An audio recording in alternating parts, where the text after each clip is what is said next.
masa lalu. Para pukul RASI, di sini sekarang ku siap untuk beraksi dengan senjataku di MIC. The Ball siap maju untuk berproduksi. Very good. Meron na ba akong kan? Malakas ba audio ko? Okay. Babati po muna ako sa inyo lahat. Okay. Magandang umaga, magandang tanghali, magandang gabi sa inyo lahat. Sa mga kayo palig ng mundo naroroon, at sana po nasa mabuti kayong kalagayan at malayo sa karamdaman. Okay? So, tuloy tayo. Itong upload video ko ay reaction ko to doon sa kay Pugong Biyahero at yung nag-donate ng package.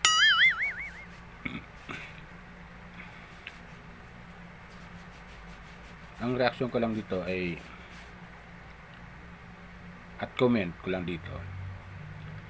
Masabi ko na kasi napanood ko yung video nung nagpadala ng package. Napanood ko eh. Napanood ko rin yung kay Pugong. At yun nga.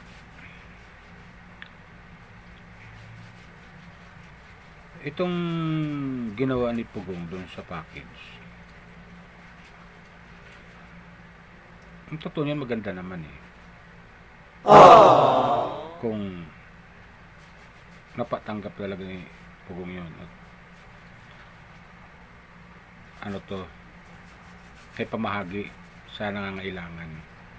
Lalo na sa bahay natin dyan sa Davao na mga naghihikahos. Kasi alam niyo po, yung ginagawa ni Pugong Biyahero dyan sa Davao, napakalaking bagay. Napakalaking bagay yung ginagawa ni Pugong Biyahero dyan sa Davao at ng kanyang team. Wow! Kasi bilib ako sa taong to eh.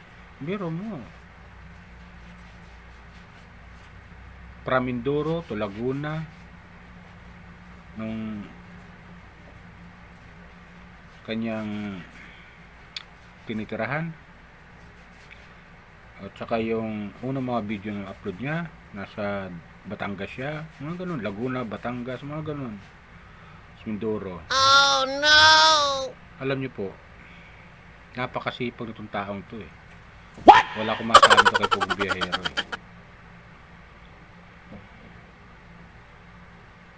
Nandahil lang sa isang pagkakamali na hindi natin masabi pagkakamali kasi ipinadala ng nag-donate kung kaila Pugong yung package na yon. Ngayon, ang comment ko lang, ba't naman kasi hahanapin pa nung may-ari ng package? I-donate nga niya yun eh, dinonate niya yun. Siyempre ba mamahagi ng tao yun diyan sa Mindanao, sa mga nangangailangan, lalo-lalo na yung mga binaha. Kasi that time nung nandun si Pugong, binaha yung mga kababayan natin dyan sa Davao eh, sa especially Surigao ba? Davao del Sur, Davao del Norte. Ewan ko lang kung tama ako ha, pakicorrect lang kung tama ako. Ano daw? Tapos ngayon itong may-ari ng package, galit agad kay Pugong. Napakinggan ko yung kanyang video at pinasasauli niya. Diba, ilayo mo sa akin to. Ayoko makita ito. Maita ulo ko. Eh paano yun? Inaibahagi na. Anong gagawin ni Pugong dun? Ano ipamahagi na sa mga kababayan natin? Ano kaya discard ang gagawin dun? Kaya masasabi ko dun sa nag-donate ng package, nagpadala ng package sila Pugong para ipamahagi sa mga kababayan natin sa Mindanao. Masabi ko lang, sa susunod po, huwag na ho kayo magpadala ng package kay Pugong. Huwag na kayo magpadala ng package. Kung ganyan rin lang magiging kanyo, reaction nyo. Kesyo, military, ganon. Totoo ba yan? Military, kung sasaan silang bansa, mga ganon. Bihira ka naman, oh, madam. Tumutulong na nga si Pugong sa mga kababayan natin dyan sa Mindanao. Gaganyanin mo pa. Wait lang. Alam mo po yung ginagawa ni Pugong, napakahirap kaya. Yung akit yung mga kabundukan dyan, hindi nagagawa ng ibang kuha natin yan eh. Opisyal natin ng gobyerno dyan eh. Sa Mindanao, hindi nagagawa nila yan. Diba, ilayo mo sa akin to. Ayoko makita ito. Maitaulo ko. Binibigyan ng tulong yung mga kababayan natin kahit paano. Kung hindi sa pamamagitan ng YouTube na to, hindi sila makakarating dyan. Dahil ano pamimigay nila? Eh, hirap din sila sa buhay. Nagkataon na ano to, meron silang sinasahod o revenue sa YouTube, kaya pinamamahagi din nila. Ano nating i-bas yung tao? Yung mga nagko-comment dyan, huwag na natin. Tulungan lang natin si Pugong at ang kanyang team. Kawawa naman. Yung effort yung makarating sa mga lugar na hindi nararating ng mga kababayan natin, ng mga opisyal ng ating gobyerno. Pero sila nararating nila. Pero mo, saan ka nakikita yung mga kalsada? Doon natin nakikita yung mga daan, mga kalsada, kung lubak-lubak, sira-sira.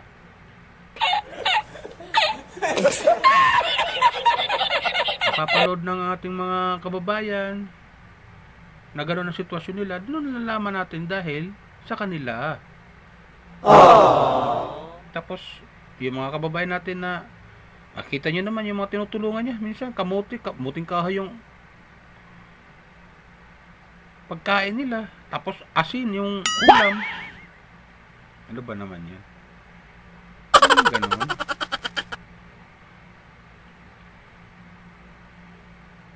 Tulungan natin sila.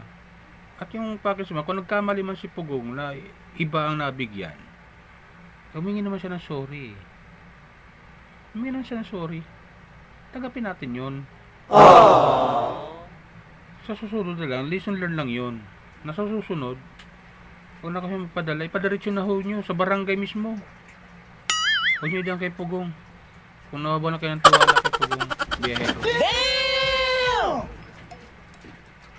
Kawawa naman, nag-i-effort na yung yung kanyang team. Kumulan, umaraw, minsan tumitirik sila sa gitna ng kalsada, may hatid lang yung kanilang tulong doon sa mga kababayan natin dyan sa Mindanao. Gaganyanin pa natin. Tapos narinig ko, pinababalik mo. Ano ba yan? Anong gagawin nun? Paano yung may babalik na ibigay na sa mga tao? Okay lang sana kung hindi lang nila sa bahay nila. Hindi eh. Pinamahagi na sa mga kababayan natin dyan sa Mindanao eh. Na mga kapos sa buhay eh. Kapos sa pambili ng mga pangangailangan sa araw-araw eh. Galing ya. Supportan na natin si Pugong. Huwag naman nating ibas masyado. Maniwala ako sa'yo.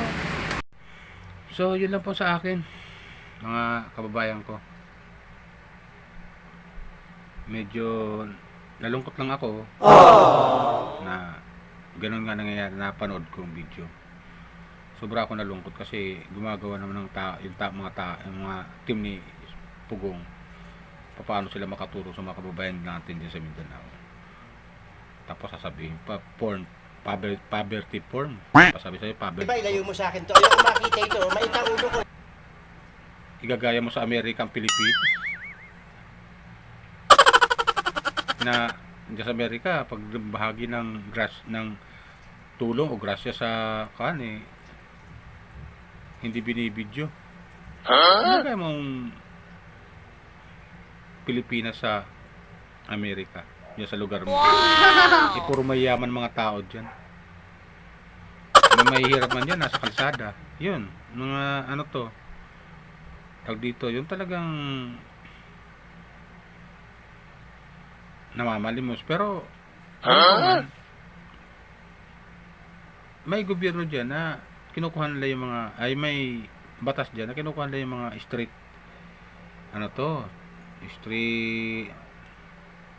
tawag ko dyan, yung mga may hirap na kababayan natin, yung mga namamalimos, sinasagot ng gobyerno ng bansa na yan. Kaya huwag natin ibas si Pugong. Huwag natin ibas, mga kababayan ko. Yung iba nagbabas kay Pugong, huwag naman ganun, huwag. Ilang masabi ko, huwag naman. Paalala ko lang po, kung hindi pa kayo nakakapag-subscribe sa aking YouTube channel, pakisubscribe lang po, Randy Chinel. Subscribe, like, and share sa aking YouTube channel, Randy Chinel. Yan po ang aking YouTube channel. Yan lang po. Ingat po kayo lagi. Pagpalain po tayo ng pong may kapal. Bye!